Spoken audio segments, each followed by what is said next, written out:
Ką galvoji? Ai, žinok, nieko negalvoju, gertų. Eik, negerk, dar ir zeliuko. O tu žinai, kad yra tokios dujokaukės, kurių nenusėmęs gali atsigerti. Tai aišku, kad žinau. Bet ar žinai, kad yra tokios dujokaukės, kurių nenusėmus galima parūkyti? Aš nežinau. O tai kodėl? Kodėl? Todėl, kad tai nesąmonė. Nesąmonė. Tai priežastis ar pasekmė? Tai priežastis ir pasekmė gali būti nesąmonė. O jeigu pasekmė ir yra tikslas, tai jau, sakyčiau, yra sąmoninga nesąmonė. Klausyk, tu man čia kažkoks labiau sąmoningas. Ai, klausyk, gal parūk. Palauk. Taigi tu nerūkai. Beje, rūkantis karys geras taikinys. O jo, nerūkai, nes mirti bijai. Nebijau numirti, bijau negyventi.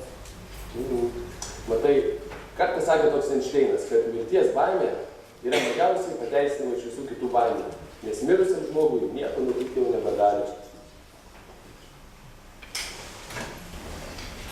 Mirtis mano dainose profesija.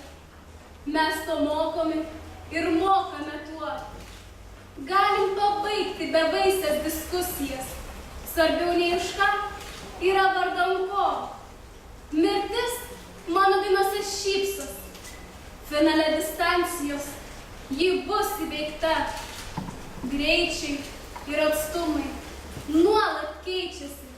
Pastangos rodo,